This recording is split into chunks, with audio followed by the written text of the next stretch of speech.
सभा में आ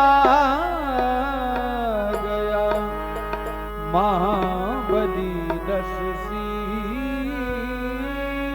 लीजिए, अब आप लोगों के सामने जो आपके ग्राम टिकरिया में पहली बार पधारे हुए हैं, कमेटी की बड़ी मेहनत से उनको यहाँ बुलवाया गया है, जो बुंदेलखंड के सर्वश्रेष्ठ रावण अभिनेता हैं, जिनको नीरज गौर के नाम से जाना जाता है।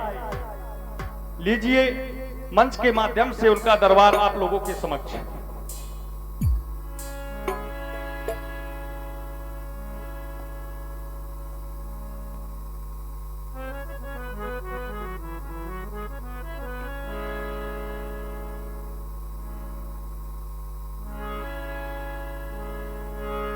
रावण आया है जनक नगरिया में,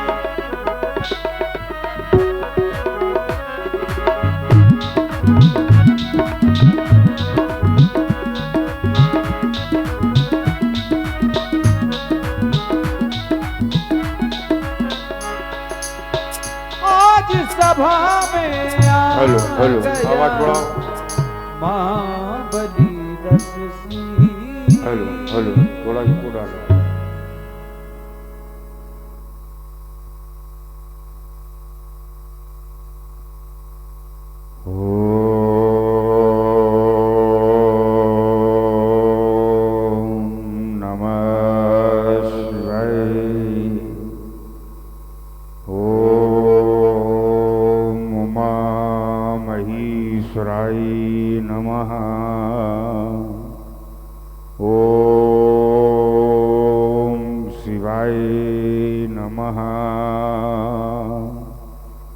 जय जय भूतनाथ भगवान महेश्वर, जय करुणाकर शंकर, जय त्रिनेत्र गौरांग उमावर। फैल फैल लपटात गात पर, अगणित सर्प वृंदी अति विषधर। मदन दहन काली योगीश्वर, शूल अपार त्रिपुरारी शक्तिधर। आदि व्याधि हर अगम अगोचर, शुभ कर दुख हर पावन मंगलमय कर। आज ये प्रातः काल के पुनीत पावन प्रांगण में प्रभात की यह पावनमयी वेला कितनी सुहावनी प्रतिबिंबित हो रही थी कि ये दृष्टान क्षेत्र अपने सुक्रिय रंग को रंजित कर रही थी, कि दूसरी ओर ये प्रकट अपनी कलोनी के साथ करोल कीड़ा करती हुई प्रकट का प्रत्येक क्षण क्षण हंस रहा था। कैसे सुख का संसर्ग स्थापित कर सनई सनई शांत सरोवर स्वर्ण शतल के साथ अटखेलियां करता हुआ भगवान शंकर की बाकी झांकी का दिग्दर्शन एवं सुधा माधुरी का पान कर रही थी। इतना ही नहीं, इस अखिल वसुंधरा पर मेरी वीरता का महान गान गा रही थी। ये सहसा समाधि भंग हो गई। ये किसने मेरी हृदय बुया के ये तार तार को छिन्न भिन्न कर डाला। बोलो बोलो कैलाशपति पलंकर, बोलो बोलो कैलाशपति पलंकर। ये होता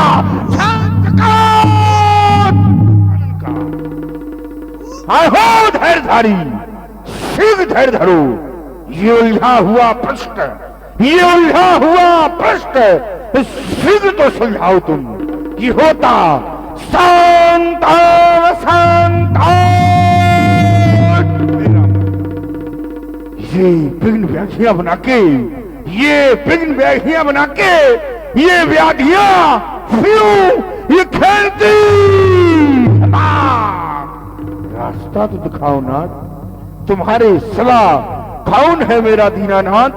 सिवा की सुहाग बिंदु संकट तो हटाओ तुम, सिवा की सुहाग बिंदु संकट तो हटाओ तुम।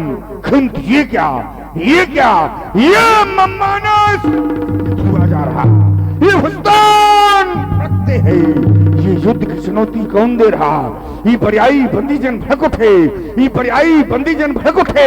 ये कौन कह रहा कि सास संभालो, ये धनुष उठा लो। ये कौन कह रहा कानों में, ये चलो था थकाने को। लेकिन नहीं, बल है तो मेरी भुजाओं में, बल है तो मेरी भुजाओं में, ये क्रोध है तो मेरी निगाहों में। समझ से अंबर तक ये दसों दिशाओं में जहां विदिष्टपात करता हूं, केवल रावण ही रावण दिखाई देता है। ज्ञान और विज्ञान का जीता झांकता उदाहरण मैं हूं। मैंने अखिल विश्व की समृद्ध को ईरान राम के अपने लंका में वैभव का केंद्र स्थापित किया। फिर ये देता कौन आदेश कि रावण सावधान, ये सावधान शब्द की पुनरावृत मेरे मानस पटल पर आज भुजाएं मचलती है, ये भुजदंड फटते हैं, ये हृदय विचलित हुआ जा रहा। फिर भी कौन कह रहा कि रावण सावधान। ये जन्मा कौन लाल ऊपर, अरे जन्मा कौन लाल ऊपर, ये गीत काम का किसने गाया? ये मेरे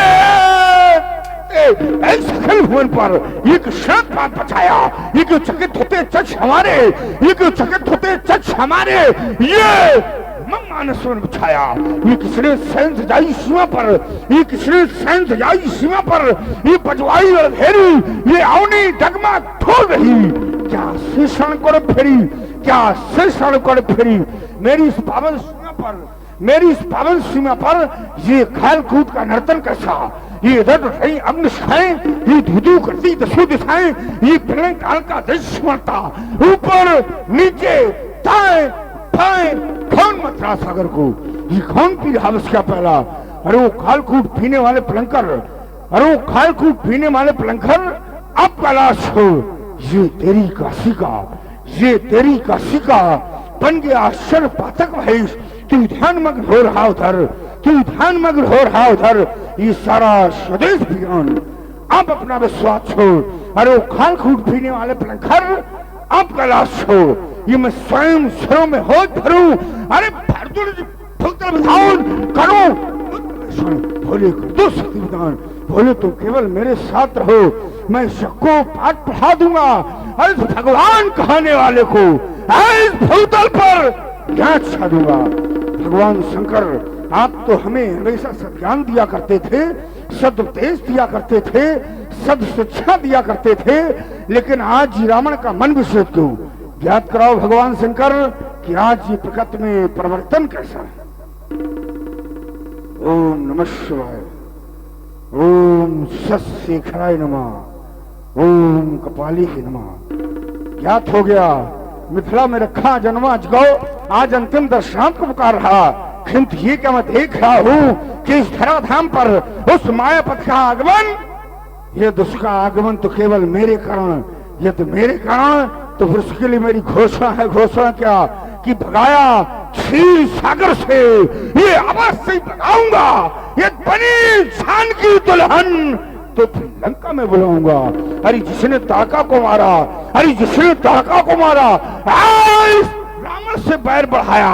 अरे ठहर जरा नादान, मैं तेरा रंग देखूंगा, किससे मिलने के बहाने धनुष भंग देखूंगा। मैं मिथिला को प्रस्थान कर रहा हूं। एक बार सभी लोग प्रेम से बोले भगवान शंकर की।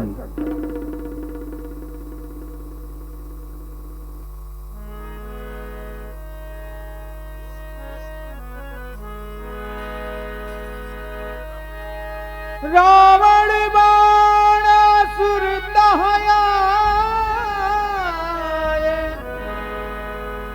देख सकल लोगन भय छाए। लीजिए, अभी आप लोगों ने महाराज रावण का सुंदर दरबार देखा।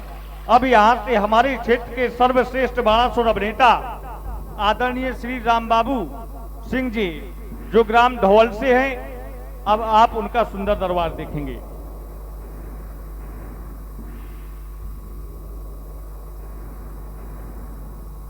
ओम नमः शिवाय। ओम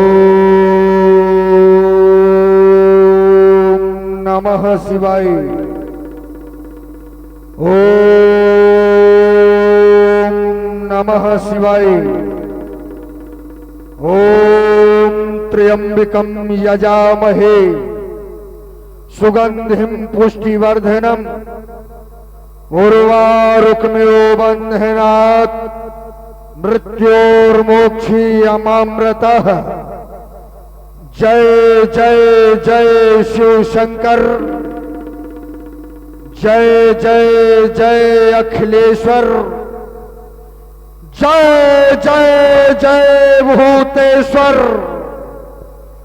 जय जय जय शशि शेखर, पार्वती पति हर हर हर महादेव।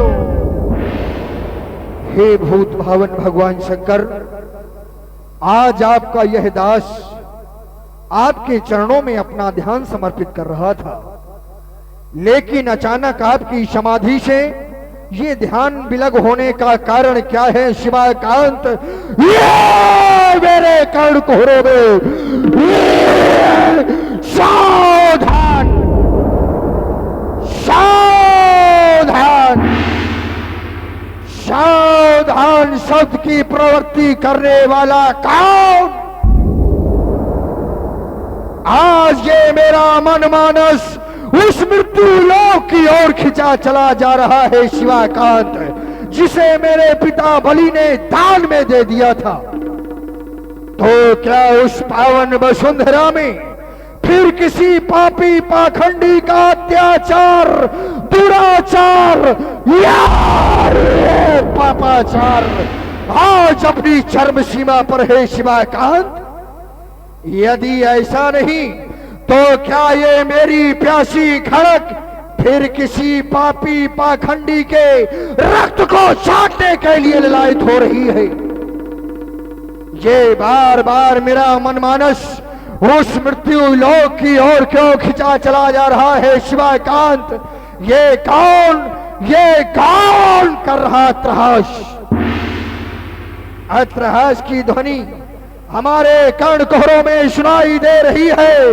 ये वक्ष स्थल हमारा आज विदीर्ण हुआ जा रहा है शिवाकांत। ये कौन कर रहा त्रहास?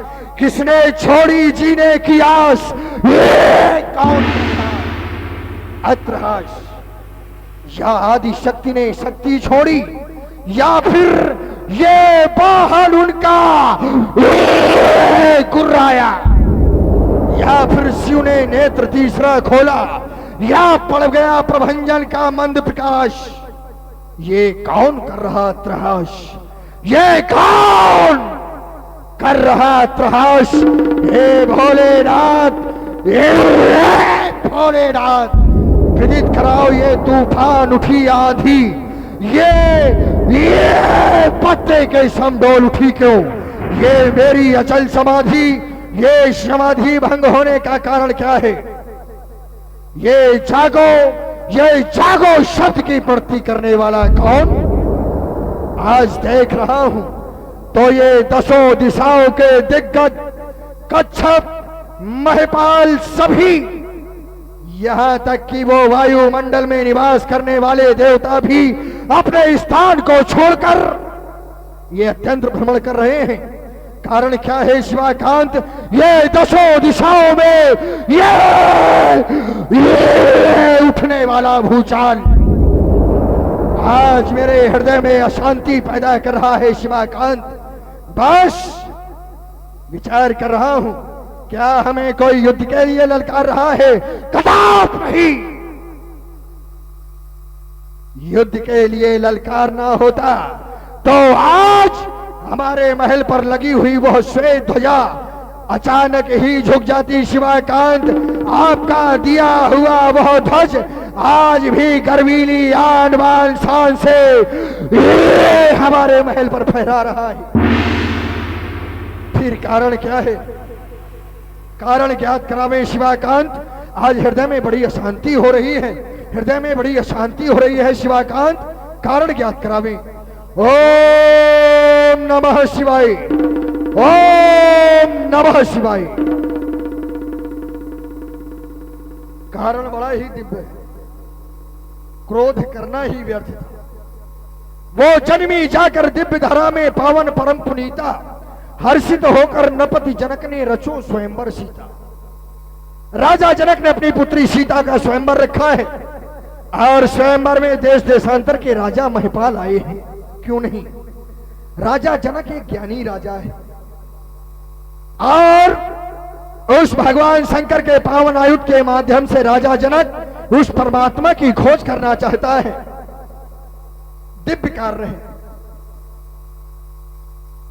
हृदय से साधवाद है राजा जनक को।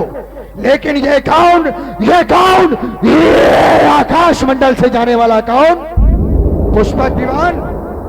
तो क्या लंका का राजा रावण?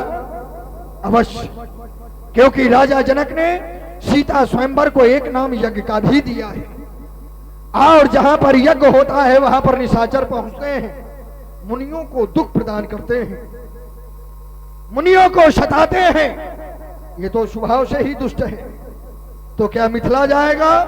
यदि मिथिला जाएगा तो अवश्य ही ये मनमानी कर दिखलाएगा।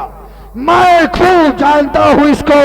अरे जिस जगह आज ये जाएगा, मत में मत वाला रावण है, वो सब मनमानी कर दिखलाएगा। लेकिन हो जा सावधान, सावधान। जब तक ये पाताल निवासी जिंदा है तू मनमानी ना करने पाएगा। बस करो प्रस्थान मिथिला को, यही आज्ञा पुरारी की। न मेटूंगा कभी भी सुआयस उस गंगधारी की। चलना चाहिए मिथिला की ओर, नहीं ये पापी पाखंडी जाकर वहां पर अत्याचार मचाएगा, कन्या के कार्य में विरोध उत्पन्न करेगा। चलना चाहिए। पुनः आपका ध्यान स्मरण करता हूं शिवाकांत, मुझे मिथिला पहुंचाएं, मिथिला पहुंचाएं। ओम नमः शिवाय, ओम नमः शिवाय। बम विश्वनाथ।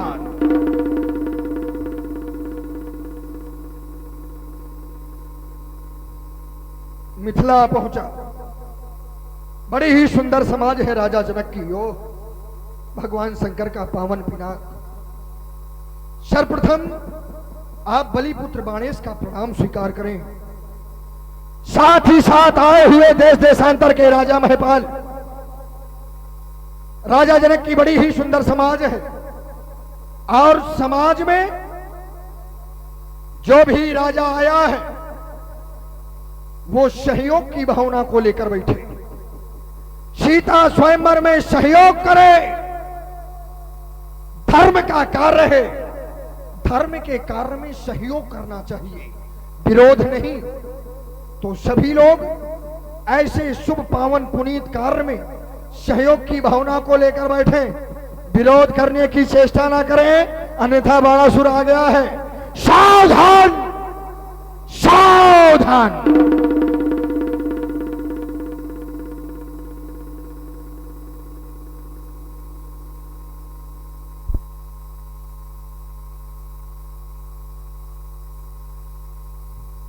मैं मिथिला आ चुका हूं। मैं देख रहा हूं कि मिथिला में आज बहुत सजावट है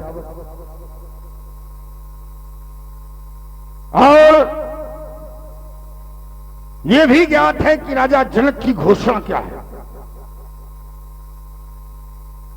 राजा जनक के द्वारा फल कर दिया गया कि जो वीर पुंगो इस शांत का खंडन कर देगा उसके साथ राजा अपनी पुत्री सीता का विवाह कर देंगे। रावण विचार करने लगा कि मिथिला धर्माचार्यों की समाज है, मिथिला संतों की समाज है,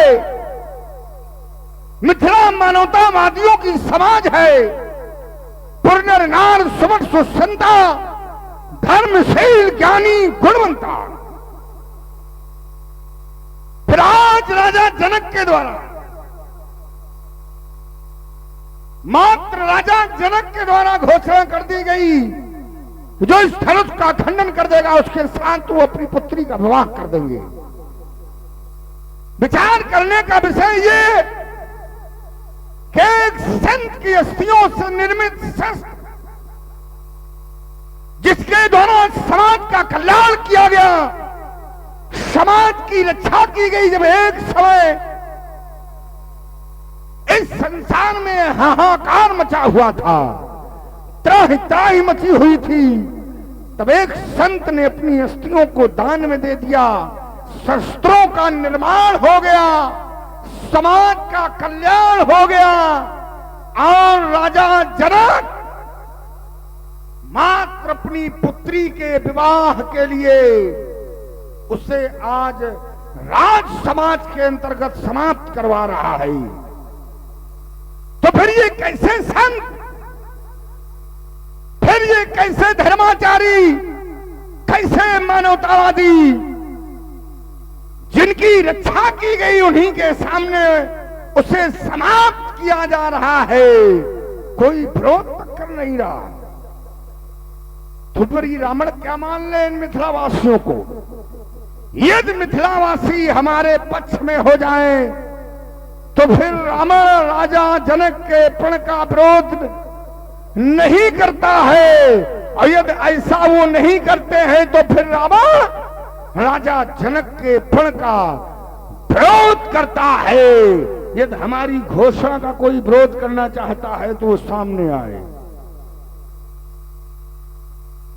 मैं अवश्य जानता था, क्योंकि ये ज्ञानियों की समाज है और इस संसार में कुछ लोग ऐसे होते हैं जिनके लिए कहा जाता है कि बैर अकारण सब का होते। अकारण बैर उत्पन्न करना, किसी कार्य से हमारा कुछ लाभ भी नहीं है और कोई हानि भी नहीं है, लेकिन उसमें विरोध करना स्वभाव बन जाता है। लेना देना कुछ नहीं, लेकिन विरोध कर दो। स्वभाव के वशीभूत होते हैं कुछ लोग। खैर, चलकर मिलना चाहिए। वेदाध्यायी कंचन नगरी के सम्राट पौलस्त कुलभूषण, लंका के भगवान, जय जय भगवान शंकर की। सोनत नगरी के राजकुमार बलपुत्र बाणासुर, जय जय श्री शंकर भगवान। आपका आना हमें हृदय से स्वीकार है। अच्छा, बिल्कुल। बुरा क्या लगा? किसी को बुरा लगा हो चाहे ना लगा हो, लेकिन हमें बहुत अच्छा लगा। अच्छा। आपका आगमन, क्योंकि आप जैसे विद्वान व्यक्ति का यदि आगमन हो जाए तो आशा की लहरें उत्पन्न होने लगती हैं, लेकिन जब उसी व्यक्ति के द्वारा संचालित कार्य में विघ्न उत्पन्न किया जाता है तो हृदय में कष्ट होने लगता है, दुख पहुंचता है कि आखिर ये व्यक्ति ऐसा कर क्यों रहा है। क्या स्वभाव के वशीभूत होकर? आपने एक बात, आपकी जो घोषणा है, आपने अपनी घोषणा में एक बात रखी कि एक समय वो था जब यह विश्व त्रिपुराधीशों के आतंक से त्राही त्राही हो रहा था, तब एक संत ने अपनी हड्डियां दान में दे दी थी। ये तो संत का जीवन है। देखो कितनी अच्छी बात बताई, लेकिन ये अपनी बात में ही फंस गए। ये पता नहीं है कि हम बोल कहां रहे हैं। ये मिथिला है, ज्ञानियों की समाज। जब समाज कष्टित थी, समाज सताई जा रही थी, जब एक संत ने अपनी हड्डियों का दान दे दिया, तो क्या आज वर्तमान समय में समाज कष्टित नहीं है क्या? समाज दुखी नहीं है क्या? समाज नहीं सताई जा रही है क्या? सताई जा रही है, कष्टित है, दुखी है। तो आज एक पुनः महात्मा अपने प्राण देना चाहता है, क्या गलत है इसमें? तब भी कष्ट था तो हड्डियां दे दी, आज भी कष्ट है, कष्ट और प्रबल है, तब हड्डियां दी थी, आज प्राण दे रहे हैं, तो गलत क्या है इसमें? कुछ गलत है बताओ भाई। कष्ट पहले था, कष्ट आज है। जही जही देश धेनु तुझ पावे, तो नगर गांव पुर आग लगावे। शुभ आचरण कतहु नहीं हुई, जही विध होए धर्म निर्मूला, सो सब करिए वेद प्रतिकूला। ये स्थिति बन चुकी है। गौओं को मारा जा रहा है, ब्राह्मणों को सताया जा रहा है, नारियों का कहीं सम्मान नहीं है। ऐसा अब चल रहा है तो पुनः एक महात्मा को अपने प्राणों की बलि देना अति अनिवार्य हो चुका है। और एक महात्मा दे रहे हैं, एक महात्मा दिला रहे हैं, तो अनुचित क्या है आप बता दीजिए। ये बहुत अच्छी बात है। बोले एक महात्मा दे रहे हैं, एक महात्मा दिलवा रहे हैं। इन्होंने तो एक बार, आप लोग समझना देखना, इन्होंने तो एक बार परोपकार कर दिया। अब जो हम दिलवा रहे हैं वो समाप्त हो जाए, वो कहते कि अत्याचार समाप्त हो जाएगा, समाप्त कहानी। बार बार क्या यही ठेका लिए हैं परोपकार करने का? दूसरी बात, तुमने कहा अत्याचार उस समय हुआ तब एक संत ने अपनी अस्थियों को दान में दे दिया, समाज का कल्याण हो गया। आज अत्याचार हो रहा है। अब बस यहीं पर तो सोचने वाली बात है, क्या राजा जनक के द्वारा ये घोषणा की गई है, क्या वो अत्याचार को मिटाने के लिए की गई है? यदि अत्याचार मिटाने के लिए ये घोषणा की गई थी तो क्या रावण का अत्याचार अभी से हो रहा है? विचार करिए आप लोग। रावण का अत्याचार तो बहुत पहले से हो रहा है। राजा जनक पहले घोषणा ही कर देता कि रावण का अत्याचार चरम सीमा पर है, जो इस धनुष को तोड़ देगा वो रावण को समाप्त कर देगा। ऐसी घोषणा करता, रावण को सही स्वीकार है। बताइए आप लोग। लेकिन यहाँ प्रण कब किया गया? बस यही तो शब्दों का द्वंद है। यहाँ राजा जनक के द्वारा प्रण कब किया गया? जब सीता के द्वारा धनुष को उठाया गया। और सीता या धनुष ना उठाती तो क्या राजा जनक प्रण करता? विचार करिए आप लोग। बोले अत्याचार को समाप्त करने के लिए है? राजा जनक ये कह देता कि जो राज समाज के अंतर्गत से समाप्त कर देगा वो अत्याचार को समाप्त कर देगा, ये प्रमाण पत्र हम दे देंगे। लेकिन ना, यहाँ पर जो धनुष को तोड़ेगा उसके साथ पुत्री का विवाह किया जाएगा। राजा जनक के द्वारा जो ये कार्य किया जा रहा है, ये बिल्कुल अनुचित कार्य किया जा रहा है। यहाँ तक ये मान लिया जाए धनुष मिल गया पूर्वजों से। विचार करना आप लोग। धनुष मिल गया पूर्वजों से, अब पुत्री मिल गई धरा से। अब राजा जनक का कुछ नहीं जा रहा, दोनों को लगा दिया दोनों को। राजा जनक के द्वारा दोनों को दांव पे लगा दिया गया। यदि अब एक बात विचार करने की फिर है, ये कोई साधारण धनुष नहीं है, इसे कोई हिला तक नहीं सकता है। और राजा जनक ने प्रण कर दिया है। अब यदि प्रण पूर्ण ना हुआ तो राजा जनक क्या अपनी पुत्री को जीवन भर अविवाहित रखेगा? विचार करने की बात है। राजा जनक को ऐसा प्रण नहीं करना चाहिए था। कोई साधारण नहीं है ये। क्या संसार में प्रण टूटते नहीं है क्या? टूटते हैं। राजा जनक का क्या प्रण टूट नहीं सकता है? राजा जनक ने कोई अपने लिए विकल्प तब नहीं छोड़ा। जैसे कोई महापुरुष ये कह दे, सूर्य अस्त होने के पहले पहले मैं अमुक व्यक्ति को समाप्त कर दूंगा, यदि ऐसा ना कर पाया तो फिर अपने प्राणों को त्याग दूंगा। राजा जनक के द्वारा ऐसा कुछ नहीं कहा गया। सूर्य प्राण को दंड कठोरा, राज समाज आज जही तोड़ा। राज समाज के अंतर्गत जो तोड़ देगा उसके साथ वो अपनी पुत्री का विवाह कर देंगे। ना टूटा तो अपने लिए कुछ किया? अपने लिए क्या उन्होंने कोई घोषणा की? हर व्यक्ति ये सोचता है, जब कोई संकल्प लेता है तो उसमें एक विकल्प अवश्य छोड़ता है कि यदि ऐसा कार्य हमारा ना हुआ तो फिर मैं ऐसा कार्य करूंगा। इसलिए यदि हमारी बातें तुमको बुरी लग रही हो, अच्छी ना लग रही हो, तो जो स्वाभिमान से जी नहीं सकता वो जीने की तमन्ना छोड़ दे। बहते बहते रुक जाए, ऐसे दरिया में तैरना छोड़ दे। मैं फूल था, मुझे कांटा बना दिया, अब उस कांटे से कहते हो कि चुभना छोड़ दो। युद्ध भूमि में वही लड़ेगा जिसका बड़ा कलेजा है। युद्ध भूमि में वही लड़ेगा जिसका बड़ा कलेजा है। अब बातें उतनी वही करेगा जिसके जितना भेजा है। अब जहां भेजे नहीं है वहां क्या बातचीत करना। आपने सबसे पहले अपने बिंदु में कहा था कि अत्याचार हो रहा था, तब महात्मा ने हड्डियां दान की। तो मैंने उस बात को जोड़कर यहां से कहा कि जब अत्याचार हो रहा था, आज अत्याचार हो रहा है, तब हड्डियां दी थी, आज प्राण देने की बारी है। ठीक, बात का समुचित उत्तर हो गया। फिर आपने अपनी बात पर नहीं रहे, आप अपनी बात को बदल गए। हाँ, आपने अपनी बात को बदला। बदला कहां से? बोले राजा जनक का कुछ लग नहीं रहा है।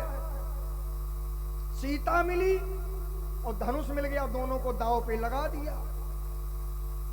तो क्या सीता राजा जनक की जन्मदात्री पुत्री है क्या? और क्या ये धनुष राजा जनक ने अपने घर में बनाया है क्या?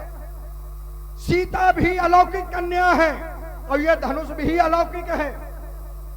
और जब धनुष अलौकिक, सीता अलौकिक, तो क्या कोई तोड़ने वाला साधारण राजा होगा क्या? अरे ये बात तो कोई बहुत छोटी बुद्धि वाला भी व्यक्ति जान जाएगा। आपकी तो बात बहुत दूर की है। जब दोनों अलौकिक हैं तो क्या तोड़ने वाला कोई साधारण होगा क्या? फिर रही बात इस धनुष की, तो महाशय ये धनुष है दिव्य। इस धनुष की चिंता करने की आवश्यकता आपको नहीं है, कहीं से नहीं है। यदि ये धनुष राजा जनक के पास रखा गया है तो अवश्य ही राजा जनक को इस योग्य माना गया है, क्योंकि इस समय त्रिभुवन का सम्राट कौन? आप। और जब ये त्रिभुवन की धरोहर है, विश्व की धरोहर है, विश्व की रक्षा हुई, तो इसे कहां रहना चाहिए? विश्व के सम्राट के पास कि राजा जनक के पास? ज्ञानी लोग यहां पर बैठे। जब ये त्रिभुवन की रक्षा करने वाला है, त्रिभुवन की धरोहर है, तो किसके पास होना चाहिए? त्रिभुवन के सम्राट के पास कि राजा जनक के पास? त्रिभुवन के सम्राट के पास होना चाहिए। नहीं है, राजा जनक के पास है। और राजा जनक को कोई हल्के में लिए हो क्या? राजा जनक कौन है ये सुनो।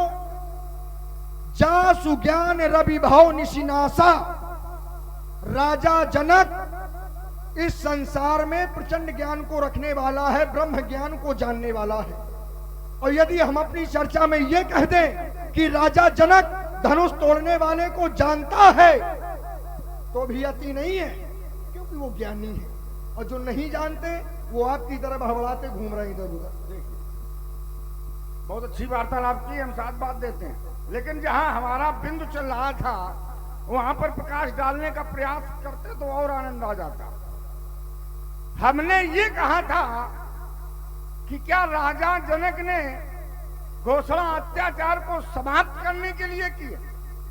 ना, राजा जनक ने घोषणा तब की जब सीता के द्वारा धनुष को उठाया गया। वही मैंने पहले कहा था कि यदि सीता धनुष को ना उठाती तो राजा जनक अभिप्रण नहीं करता। दूसरी बात, बोले ये धनुष दिव्य है, सीता भी अलौकिक है, दिव्य है। अब यहाँ पर देखिए, राजा जनक भी विद्वान है। अब यहीं पर राजा जनक के द्वारा थोड़ी सी चूक कर दी गई। जब राजा जनक ये जानता है कि धनुष दिव्य है, सीता दिव्य है, तो फिर राजा जनक को घोषणा क्या करनी चाहिए, आप लोग बताइए। जब राजा जनक ये जानता है कि दोनों दिव्य हैं, तो राजा जनक को साधारण राजाओं को नहीं बुलाना चाहिए था। अब सुनेंगे एक क्षण, साधारण राजाओं के लिए घोषणा भी नहीं करनी चाहिए थी। सुनो सकल महिपाल, जब दिव्य है तो दिव्य को बुलाना चाहिए था। अब दूसरी बात, एक और मैंने बात कही थी कि यदि ये प्रण ना टूटा, ये प्रण ना पूर्ण हुआ तो राजा जनक ने अपने लिए कोई विकल्प तक नहीं छोड़ा है। कि हम आगे चल के ऐसा कर देंगे। कोई भी राजा जनक के द्वारा विकल्प नहीं किया गया, धनुष टूटे अथवा ना टूटे। बोले तुम क्यों पक्ष ले रहे हो? हम तो ये कहते हैं कल टूटता हो तो आज टूट जाए, हम तो यही सोचते हैं। लेकिन ये मिथिलावासी अपने आप को संत कहना बंद कर दें। वही मैंने घोषणा में कहा था, संत बैठे हैं और संत की अस्थियों से निर्मित शस्त्र को समाप्त किया जा रहा है, तो कैसे संत, कैसे मानवतावादी, कैसे धर्माचारी, कैसे तिलकधारी हैं? सब हमको लगता का आसाराम वाले हैं का? नहीं, तुम्हारी तरह यहाँ पर एक भी नहीं है। अच्छा, केवल एक है तो उपद्रव मचाए। सुनो, आपने अपनी बात को दोबारा कहा कि राजा जनक ने इस धनुष पर कोई अपना निज स्वार्थ नहीं लगाया। वहां से एक बात बताएं, जब और ध्यान दें, आप हैं जयेंद्र पाल, रामलीला कमेटी, आपकी ओर से सुंदर रामोड़ 1200 संवाद पर 50 रुपए मुद्रा प्रदान हुए। बहुत बहुत साधुवाद। जब अत्याचार बढ़ रहा था और कह रहे हैं कि जब सीता ने उठाया धनुष को तब राजा जनक ने प्रण कर दिया, तो ये भी एक सिद्धांत है। देखिए, हम ज्यादा नहीं बोलते बल्कि थोड़ी में उत्तर। ये एक सिद्धांत है कि कन्या वरो दुगुणे, कन्या से वर को दुगना होना चाहिए। तो सीता ने उठाया है, जो तोड़ देगा वो दुगना हो गया। ठीक, हाँ बिल्कुल। भाई मेरा बिंदु यहाँ पर नहीं है कि कन्या से वर श्रेष्ठ होना चाहिए। नहीं, आपने ये कहा। एक क्षण, बहुत साधारण है, हड़बड़ाओ घबराओ बिल्कुल बढ़ाने वाली बात है। भाई समस्या ये है कि हम बहुत शांति से संवाद करते हैं, शांति से सुनाते हैं, सभी को सुनाते हैं। हमारा बिंदु ये नहीं था कि कन्या से वर श्रेष्ठ होना चाहिए है? ये बिंदु मैंने नहीं दिया था भाई। ये तो निश्चित है कि कन्या से वर श्रेष्ठ होना चाहिए, और विशेषताएं भी होती हैं विवाह की। ये हम बता दें तुमको, विशेषताएं ये होती हैं कि जिस कन्या का विवाह होता है, अब आप लोग ये समाज के लिए है, कन्या का जब विवाह होता है तो कन्या मात्र ये सोचती है कि जिसके साथ मेरा विवाह हो तो केवल सुंदर हो, और उसे किसी से तात्पर्य नहीं होता। दूसरी बात, जो उसकी माता होती है कन्या की, वो हमेशा ये सोचती है कि जहां हमारी पुत्री जाए वहां धन बहुत हो। बताना अगर हम गलत कह रहे हो। गलत। एक क्षण ना, पूरी बात सुन। अगर प्रमाण से बताएं तो मानना। तो प्रमाण है, प्रमाण है ये बिल्कुल। अब देखिए, जब पूरी बातें सुन लोगे सब समझ में आ जाएगा। अब पिता क्या सोचता है? पिता ये सोचता है कि जिसके साथ हमारी कन्या का विवाह हो वो वर सुशील, सज्जन, गुणवान होना चाहिए। ये पिता हमेशा यही सोचता है। अच्छा, अब बारी आई तीसरी, जो परिवार के लोग होते हैं, परिवार के लोग ये सोचते हैं, ये पता लगाते हैं कि अगले व्यक्ति ने जहां पर पुत्री का विवाह किया है उसका कुल कैसा है, उसके वंश में कोई दाग तो नहीं लगा। ये परिवार के लोग देखते हैं और उन्हें कोई मतलब नहीं होती। और 5वें नंबर के कौन होते हैं? पुत्री चाहे जैसी हो, वर चाहे जैसा हो, रिश्ते चाहे जैसे हो, उन्हें केवल इससे मतलब है, भोजन लाओ और चाहे कुछ हो। ये 5 विशेषताएं होती हैं। यही मैं कह रहा हूं कि राजा जनक के द्वारा घोषणा तभी की गई जब सीता के द्वारा धनुष को उठाया गया। अब सुन लो, सीता धनुष को ना उठाती तो राजा जनक प्रण नहीं करता। अच्छा, ये विशेषता किसको आप बता रहे हो? क्या ये वास्तव में सही है? मतलब जो मनाएगा वही बताओगे? ये तो हमने समाज के लिए कहा था। अच्छा, अगर समाज का एक क्षण अब मैं समाज के लिए बता रहा हूँ कि कन्या क्या चाहती है। अब सुनो तुम, तो अपना अपना मत है।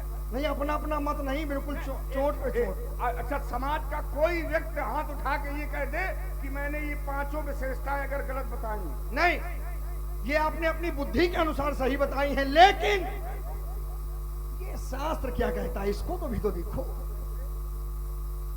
जब सब साधारण कन्या नहीं, इधर सुनो, साधारण कन्या नहीं, इन सांसारिक कन्याओं की बात नहीं करता मैं, वो कन्या जिसे संसार मानता है। सप्त ऋषि पहुंचे कहां? पार्वती जी के पास, और क्या बता रहे हैं कि शिव शंकर अवगुण भवन, विष्णु सकल गुण धाम। अरे वो सांप बिच्छू लपेटे रहते हैं, मरघटी में रहते हैं, आए तन में वस्त्र नहीं है, रहने को मकान नहीं है, छोड़ दे उन्हें। अब विष्णु भगवान को देखो सभी गुणों के धाम हैं, तो वो कन्या क्या कहती है? नहीं, सुनिए मुनि अविवेक हमारा, चाहिए सदा शिव ही भरतारा। हमें कोई नहीं चाहिए, हमें वो गुणों का धाम नहीं चाहिए, हमारे लिए तो हमारे शिव ही सब कुछ है। तो क्या वो कन्या नहीं है? क्या कन्या को वहां सुंदर दिखाई दे रहा है? क्या कन्या को वहां घर दिखाई दे रहा है? क्या कन्या को वहां वैभव दिखाई दे रहा है? क्या कन्या को वहां कुल दिखाई दे रहा है? और यदि आप सही हैं तो फिर ये शास्त्र झूठा, यदि शास्त्र सही तो आप झूठे। देखिए सीधी बात। भगवान शंकर को क्या आप सुंदर नहीं कहेंगे? नहीं, मेरी बात नहीं, आप यही आ जाओ की बात। भाई, तुम्हारे अरे कहने का हमारे लिए तात्पर्य तो सब कुछ है, सब कुछ है, वही हमारे लिए सबसे सुंदर और है। वहाँ पर ये भी कह दिया बात गया है, कन्या की है, भगवान शंकर की। जन्म कोट लग रगर हमारी, बरऊ संग ना तो रहा कुंवारी। वहाँ ये भी तो कह दिया गया। बात हमारी, वही हम कह रहे हैं, ये मैया पार्वती और मैया सती की बात है। जो भगवान शंकर या मैया सती कर सकती है, क्या कोई और कर सकता? देखो, देवों के देव महादेव, उस पे आलोचना करना अच्छी बात नहीं। अब तुम भगवान शंकर, हाँ तो फिर सीता पे भी आलोचना करना उचित नहीं है। हम आलोचना नहीं कर रहे हैं, बिल्कुल आलोचना है। हम ये सिद्धांत संसारिक कन्याओं का है जो तुम सीता पे बता रहे हो। तो यही तो मैं कह रहा जो हूं। घर बर कुल होए अनूपा, तो सुत ही विवाह करी अनुरूपा। अब देखिए, ये सिद्धांत किसके लिए? संसारिक कन्याओं अब के यही लिए। ले लो, नहीं, यही ले लो। लाओ। हमने क्या कहा? तुम्हारे द्वारा कहा गया, ये संसार के लिए नहीं है, तो तुम्हारे द्वारा कहा गया कि धनुष दिव्य, सीता दिव्य, तो हमने उसमें और जोड़ दिया। फिर राजा जनक के द्वारा साधारण राजाओं के लिए घोषणा क्यों? ना भाई दिव्य अब बोलना सुनो, चाहिए। हाँ, इस बात पर साधारण के लिए क्यों, ये मैं बता रहा हूँ। देखो तत्काल एक क्षण में, ज्यादा नहीं। तो फिर साधारण के लिए क्यों? फिर श्रेष्ठ अब सुनो, साधारण के लिए क्यों? इस बात को सुनो, साधारण के लिए इसलिए क्योंकि राजा जनक ने क्या घोषणा की है? त्रिभुवन जय समेत वैदेही। ठीक, घोषणा यही तो है, त्रिभुवन जय समेत वैदेही, बिन ही विचार बरिए हटते ही। अच्छा, त्रिभुवन की जय कैसे मिलेगी? यदि एक कक्षा में 20 विद्यार्थी बैठे हैं तो परीक्षा का अवसर सभी को देना पड़ेगा कि केवल एक को? जब सबको दोगे तब उसमें से कोई एक उत्तीर्ण होगा और सर्वोत्तीर्ण होगा, उसी को विजेता माना जाएगा। और यदि 19 को कुछ किया ही ना जाए, केवल एक को परीक्षा में बिठा के कह दिया जाए तुम ही सब कुछ हो, कैसे माना जाएगा? तो ये प्रण है त्रिभुवन जय। तो यहां सभी दीपों के राजा आए हैं, और जब सभी अपना अपना करेंगे और कुछ नहीं कर पाएंगे, और जो कर पाएगा उसी को तो मिलेगी त्रिभुवन की जय। कैसे मिल जाएगी? क्या इसलिए अब यही तो मैं कह रहा हूँ। क्या समस्या तो यहीं पर उत्पन्न हो रही है। और वही मैंने एक बात जोड़ी थी, उस पर कोई भी प्रकाश नहीं डाला गया कि राजा जनक के द्वारा जो ये प्रण किया गया है, जरूरी नहीं है कि प्रण पूर्ण ही हो जाए। भाई, राजा जनक ने अपने लिए क्या किया? जैसे अभी मैंने कुछ क्षण पहले एक अर्धारी पढ़ी थी कि जन्म कोट लग रगर हमारी, वरुण संग ना तो रहो कुंवारी। मेरा विवाह हो तो भगवान शंकर के साथ हो, अन्यथा मैं जीवन भर कुंवारी रहूंगी। यहाँ उन्होंने एक प्रण भी ले लिया और विकल्प भी छोड़ दिया कि यदि मेरा विवाह मैं करूंगी तो केवल भगवान शंकर के साथ, विकल्प ये कि फिर मैं जीवन भर कुंवारी रहूंगी। क्या राजा जनक के द्वारा ऐसा किया गया? नहीं किया गया। वही बात मैं कह रहा हूं कि जैसे तुम्हारे द्वारा कहा गया, क्या साधारण राजा इस धनुष को तोड़ देंगे जिसे कोई हिला तक नहीं सका? जब राजा जनक ये जानता है कि दिव्य हैं दोनों, तो फिर घोषणा दूसरे तरीके से करना चाहिए थी। ये नहीं कि जिसके मन चाहो वहां निमंत्रण भेज दो, चले आओ, स्वयंवर हो रहा है। अब ये देखो 16 दूनी 8 वाला पाठ हमें न पढ़ो। नहीं, ऐसा नहीं। हाँ, सुनिए उसको। हंसने से कुछ नहीं होगा। नहीं, हंसने से अगर वही हंसोगे, होगा। अगर देखो, राजा जनक ने अपने लिए क्यों नहीं किया? अब ये भी सुन, जो तुम जो कहोगे उसी का उत्तर मैं आपको। अब नहीं, गलत बात नहीं। ये मिथिला है, लंका नहीं है, आपकी थोड़ी मानी जाएगी। जो बात सत्य होगी वो मानी जाएगी। अब देखो राजा जनक ने कुछ क्यों नहीं किया अपने लिए, क्यों नहीं किया? इसलिए क्योंकि जो ज्ञानी होता है वो अपने लिए नहीं करता। जो ज्ञानी होता है, जैसे 6 चीजें व्यक्ति के हाथ में नहीं होती, 6 चीजें। वो 6 चीजें कौन सी हैं?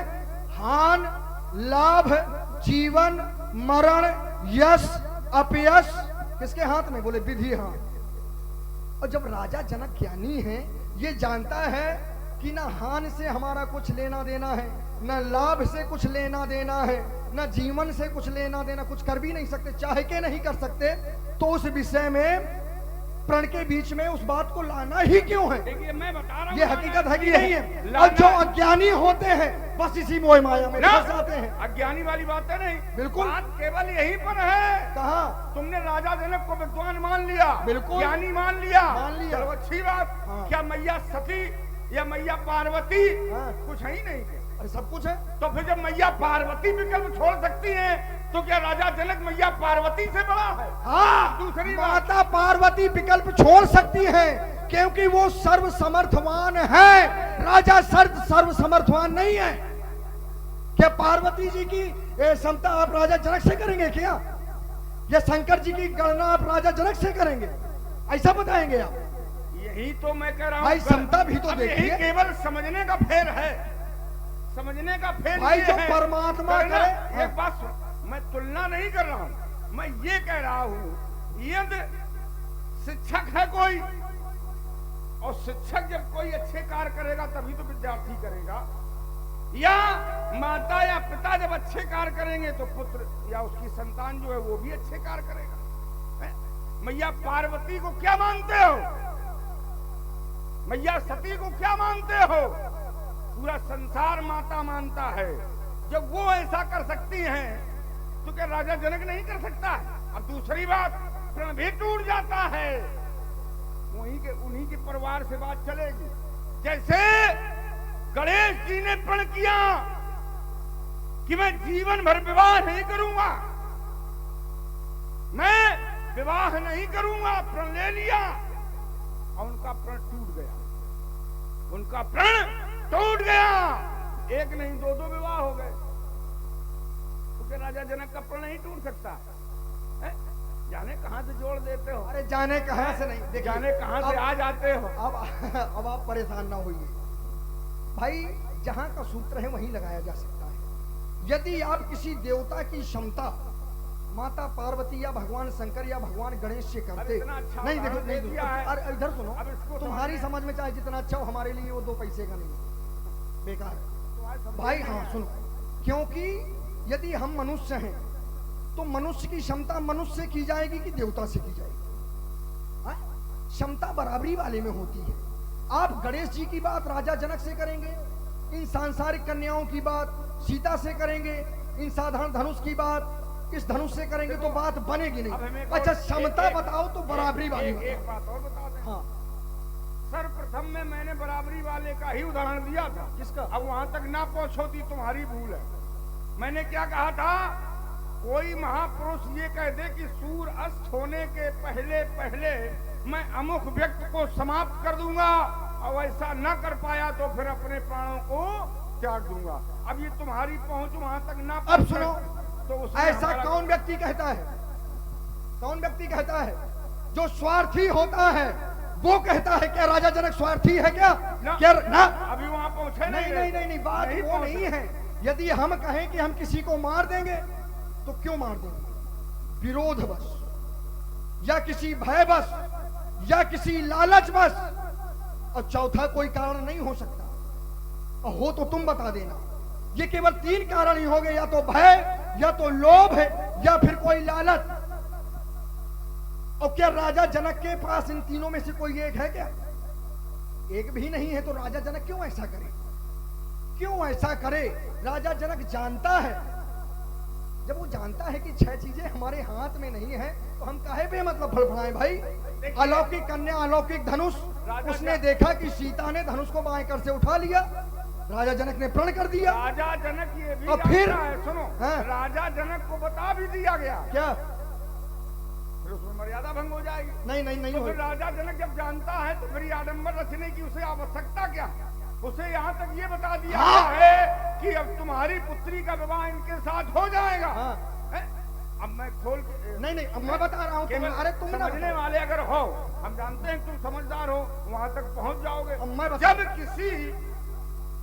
किसी संत या देवर्षि या महापुरुष के द्वारा ये कह दिया गया है तुम इसे सौंप दो, फिर राजा जनक को आडंबर रचने की क्या आवश्यकता है है? है भाई आडंबर रचने की क्या आवश्यकता? केवल पुत्री के विवाह के लिए तो है। अब राजा जनक ने जो अब एक और बात बता दें, जैसे तुमने कहा 3 कारण है, विरोध, भय या लालच, यही तो कहा। और यहाँ पर क्या है? यहाँ पे ये तीनों नहीं हैं? तीनों नहीं। देखो मैं जोड़ रहा हूँ, बताओ। अभी केवल हमारे अच्छा पहले अपनी बात का उत्तर लेंगे। हम बता दें, यहीं पर जोड़ रहे हैं। अरे और सुन। इसी के बाद धारा बदल देंगे। देखिए, राजा जनक की पुत्री के द्वारा इस धनुष को उठा लिया गया। अब आप लोग विचार करना, जो संसार में कोई भी कार्य कर ना सके और एक छोटी सी कन्या वो कार्य कर दे तो उसके पिता को अभिमान हो जाएगा। संसार का कोई भी हो, किसी का पुत्र या पुत्री हो, कोई अचंभित कार्य वो कर दे तो उसके पिता को अभिमान हो जाएगा कि हमारे पुत्र या पुत्री ने ऐसा किया है, अब मैं ऐसा करूंगा। स्थिति बिल्कुल वही यहाँ पर है कि राजा जनक को जब ये पता चला कि हमारी पुत्री के द्वारा भगवान शंकर के आयुध को उठा लिया गया खेल खेल में बाम हाथ से, जिसे कोई हिला तक नहीं सकता, तो राजा जनक को अभिमान हो गया कि जो वीर पुंगव इसे 2 खंडों में विभाजित कर देगा उसके साथ हम अपनी पुत्री का विवाह कर देंगे। तो हम क्या माने? राजा जनक को अभिमान, अरे राम बताओ कि राजा जनक को अभिमान। अब सुनो इधर, तुम कह रहे थे कि राजा जनक जब जानते हैं तो मानते काहे नहीं है। उसका एक कारण है, ये आडंबर जिसको तुम आडंबर कह रहे हो ना, तुम्हारी दृष्टि में आडंबर होगा, हमारे लिए तो धर्म का कार्य है। जिसे आप आडंबर कह रहे हैं वो करने की आवश्यकता है। क्यों? क्योंकि जो ज्ञानी होते हैं, प्रमाण सहित मैं आपको बता रहा हूं, हाँ, जो ज्ञानी होते हैं वो जान लेते हैं, मानते नहीं हैं। जैसे एक ज्ञानी इस ग्रंथ में मिले, कौन? बोले महामुनि विश्वामित्र जी, जिनके लिए कहा जाता है विश्वामित्र महामुनि ज्ञानी। ज्ञानी है? अच्छा अब देखिए, जब ज्ञानी है तो जाना है लेकिन माना नहीं है। कहां पर? तब मुनिवर मन कीन विचारा, प्रभु अवतरे वो हरण महिमारा। ये क्या हुआ? जानना। जान लिया कि भगवान का अवतार हो गया, धरती का भार अब नष्ट हो जाएगा, ठीक, ये जान लिया, लेकिन माना नहीं। माना कब? बोले तब प्रभु निज नाथै चीन्ही, अब विद्या निधि कहूं विद्या दीन्ही।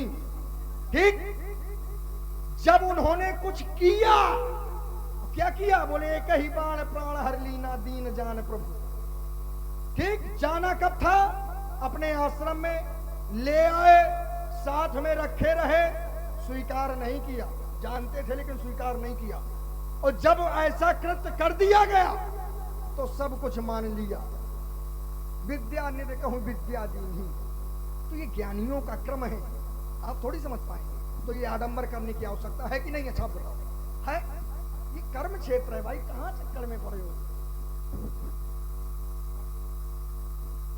चक्कर काटोगे, हम बता रहे हैं, रात भर कटाएंगे तुम तो चक्कर में पड़ोगे। चलो फिर जैसी आपकी इच्छा। ये आज धनुष कर्षण होगा, यदि नहीं धनुष कर्षण होगा तो फिर ये चमचम चमकेगी चंद्रहास और ये बाणों का वर्षण होगा। ये आज धनुष कर्षण होगा, यदि नहीं धनुष कर्षण होगा तो ये लोठों के लग जाए ढेर और ये रवचंडी का नर्तन होगा। ये आज धनुष कर्षण होगा। विध्वंस करूंगा धनुष यज्ञ। ऐसे थोड़ा धनुष कर्षण होने कैसे होगा? जब तक हम यहाँ पर उपस्थित हैं, चाहे कोई आ जाए, धनुष खंडन नहीं हो सकता है। विध्वंस करूंगा धनुष यज्ञ, शोणित की नदी बहाऊंगा, देख विकट ओंकारों से अंबर में आग लगा दूंगा। आज मैथिली बेसन में ये कालकूट का नर्तन होगा, अब नहीं धनुष कर्षण होगा। अरे तो हम तुम्हारी क्रूरता की कठिन धारा मोड़ देंगे। हम तुम्हारी क्रूरता की ये कठिन धारा मोड़ देंगे। ये मध में भरा मस्तक तुम्हारा, इसको भी हम फोड़ देंगे। ये पर नारियों की हड़ करने की जो पड़ गई आदत तुम्हारी, तो कोई नारी ही बनेगी मृत्यु का कारण तुम्हारी। सौभाग्य की सीरत धस तुम्हें ब्राह्मण समझकर छोड़ देंगे, लेकिन इधर देखो, ये व्यवस्था इधर थोड़ी है। हम तुम्हारी क्रूरता की कठिन धारा मोड़ देंगे। हमें तुम ना ये बताओ, तुम इधर देखो उधर देखो, है? हम किसी की बात मानने वाले हैं नहीं, क्योंकि बात नहीं मानी हमने अपने बाप की, ना मानो। अब तुम कहते हो उधर देखो, रावण जहाँ चलता अपने मन के अनुसार चलता, इसलिए ये पहचानो इन प्रबल भुजाओं को, ये पहचानो इन प्रबल भुजाओं को, मैं वो भीषण ज्वाला हूँ। आइए न धसकादू पिघलादू बल शिलाओं को, ये अपने बाणों की वर्षा से, ये चटके चट्टान, ये टूटे पहाड़, ये मही डोल थे थर्राएं शेष, सोलर चंडी की दहाड़, ये दरियल लोचन विश्रांत सोई सुशंकर जाग उठे। ये लंकेश हिमालय पर चढ़कर ये दलादू दसों दिशाओं को, ये पहचानो प्रबल भुजाओं को। अरे तो ये कटी कटीली के कंठन के काटवे को करवे कृपाण, ये काल से विकराल है। ये कहो कहो कार कर तब तक करोगे क्या? अरे ये करी हो बरबंड तो बाण सभा माही दे दंड, ये खंड खंड कर दूंगा तेरे बीसों भुजाओं को। हेलो हेलो, और ध्यान दे, सुन रहे हैं बहुत ही सुंदर वीर रस की प्रस्तुति। आप हैं जयेंद्र पाल जी, कमेटी सदस्य आपकी ओर से 20 रुपए सुंदर रावण बाणासुर संवाद पर प्रभावित हुए हैं, और उनका कहना है कि 5 मिनट और संवाद चले तो अच्छा रहे। नहीं, संवाद 5 मिनट का नहीं होता, या तो फिर सुनो जब तक चले। नहीं वो भाई ये कोई क्रम थोड़ी है भाई, बात कहीं भी पहुंच सकती है। या तो ये हो कि चाहिए दो, ऐसा है, इन्हीं के द्वारा कहा गया था, अब उससे लगभग 10 मिनट ज्यादा हो। एक बार सभी लोग प्रेम से बोलने गए, बोलिए बाणेश्वर भगवान की। बाणेश्वर भगवान नहीं होता। अरे ये कह रहे थे हमने मानी अपने बाप की नहीं है, तो हमारे मानना देखो आप, हमारा मानना, जो व्यक्ति धर्म को नहीं मानता मेरी दृष्टि में वो पशु तुल्य है। हाँ, अच्छा तो हम आपकी बात नहीं, अब जो कहना होगा तो अपने लिए खुद समझेगा। वार्तालाप तुम्हारी हमी से हो रही है भाई, जो कहना हो तो अपने लिए नहीं, देखे। नहीं, ऐसा बाकी जो व्यक्ति धर्म को नहीं मानता मेरी दृष्टि में वो पशु है, क्योंकि जो लक्षण पशु में होते हैं वही मनुष्य में होते हैं। केवल एक लक्षण ऐसा है जिसे हम धर्म के नाम से जानते हैं, वो पशु नहीं जानता। और यदि वो मनुष्य भी नहीं जानेगा तो ना किसी की कोई बहन होगी, ना किसी की कोई माँ होगी, ना कोई सगा संबंधी होगा। यही पशुओं में होता है। और ये हमें कौन बचाता है कि ये हमारी बहन है? ये बताता है धर्म। ये केवल धर्म बताता है। जहां धर्म नहीं है वही तो पशु है। पशु तुम चाहे जितना धर्म करो, हमें चाहे तुम पापी कहो, चाहे धर्मी कहो, चाहे अत्याचारी कहो, और चाहे आतंकवादी कहो, हम सब स्वीकारते हैं। भाई हम तो हैं उपजे जदप प्लस कुल पावन अमल अनूप, तदम महीसुर श्राप बस भय सकल नाथ रूप। सुनो तो इस समय श्राप का दोष नहीं है। बड़बड़ाओ ना, श्राप का नहीं, तो फिर इसको फाड़ के फेंक दो। इसका किसको? जोरदार। अरे अब हमारी सुनो, फाड़ अरे के तुम्हारी क्यों सुने भाई? जो तुम कहोगे तो क्या तुम्हारी वही बात मान ली जाएगी? नहीं, जो हकीकत हो उसको अभी हमने क्या कहा था, फिर हम वही कह रहे हैं। ये मत सोचो कि जो हम कहें वही हम मानेंगे। नहीं, जो अच्छा जो जब हम कहें तो बोलो, नहीं, हम कहें जब बोलो, हाँ। और जो हम कहें चुप तो फिर चुप। अरे तुम्हारी मानी तो इसलिए मानी तुम्हारी कितने लंका में आए, नहीं गई, मिथिला अरे में कौन मानेगा भाई? जाने कितने आए घोर घवंडी काले, हाँ। जाने कितने आए घोर घवंडी काले, अब बाल भी वाका मेरा कर न सके जब पड़े हमारे पाले मैं शंकर का परम भक्त हो सकता कभी हताश रही ये औरत बना जो भी मेरा ले इसका दूसरी सांस रही ये किस्मैया ने जन्मा न हर ये मुझसे टकराने वाला मैं लाल सिंगनी का जाया रुधिर पान करने वाला ये गिरजा दे आशीष संग पर चढ़ी भवानी धन के सीत ने भी जाम से फटवानी रखा नहीं विश्व में मैंने आंख उठाने वाला किस मैया ने जन्माना हर मुझसे टकराने वाला। कह रहा है आज तक किसी ने बाल बांका नहीं कर पाया। अच्छा मैंने सुना है वो गलत है क्या? बल जीतन के गये पताला तो शिशुन बांध राखिस है साला, खेले बालक मारे जाई तो दया लाग बलि दीन छुड़ाई। अच्छा वो कौन है फिर? तुम ही हो? तो फिर ये काहे करो किसी ने बाल बांका नहीं किया? एक क्षण जो बात है तो उसको मानो। तो भाई एक बात झूठ ना बताओ, बोलो। अरे उसका भी काट है, परेशान ना हो, सबका निष्कर्ष हमारे पास है, तुम चिंता न करो। बिल्कुल जो लड़ेगा या तो हारेगा या जीतेगा। हम युद्ध करने के लिए गए, हार गए तो उसमें क्या बात? हाँ तो इसमें सुनो तो, लेकिन जब परास्त करने गए वो नहीं, मतलब मीठा मीठा गप कड़ू कड़ू थू, हारने के लिए तो भगवान शंकर तक हार गए। समर जलंधर सब सन हारे सम कीन संग्राम अपारा, भगवान शंकर तक जलंधर से हार गए। यानी छाती ठोक रहे हो एक दो बार वहां नहीं तो तुम कौन भगवान शंकर होगा? ना पहले फिर देखो अपनी क्षमता कर रहे हो, क्षमता अपनी क्षमता ना करो। वहां पहले पूरी बात वहां पे वरदान दिया था, वरदान के कारण हारे हैं। पूरी बात सुनोगे उसका बिना मतलब की बात करते तुरंत हो। निष्कर्ष निकल आएगा। पहले पूरी बात सुनो, धैर्य रखो इतना है। जब तक पूरी बात सुनोगे नहीं तो निष्कर्ष कहां से निकलेगा? हमने क्या कहा? हारने के लिए तो कोई भी आ सकता, भगवान शंकर तक हार गए। यानी छाती ठोक रहे हो, एक बार वहां भी चले जाते, कह देते काय प्रभु तुम काहे हार गए हैं, और रावण से कह रहे हार गए। इसलिए ये पहचानो, या मेरा रथ रोकेगा कौन, मेरा पथ रोकेगा कौन, मेरे रथ को रोक सके ना ये गिर तूफान बवंडर, मेरी क्रोध ज्वाल को बुझा सके ना जग के सात समंदर। अरे कब घटता है अंधकार इन अंबर के तारों से, तुम क्या लड़ना फिरना जानो बलछी और कटारों से, हमें तुम्हें को दिखे विक्रम बाल।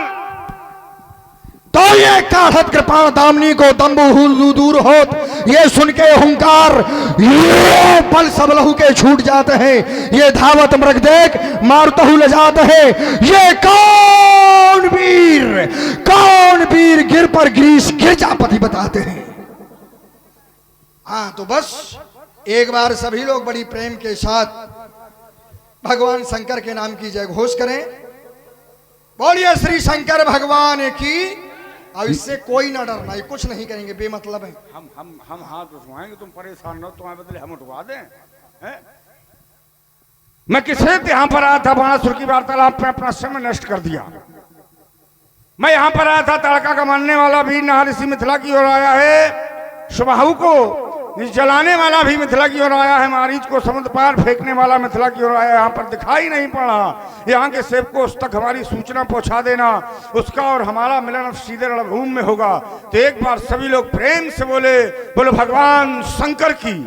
सभी लोग हाथ उठाओ, गलती ना किया करो है भाई। अब तो जयकारा बुला रहे, अगर हम अपना जयकारा बुला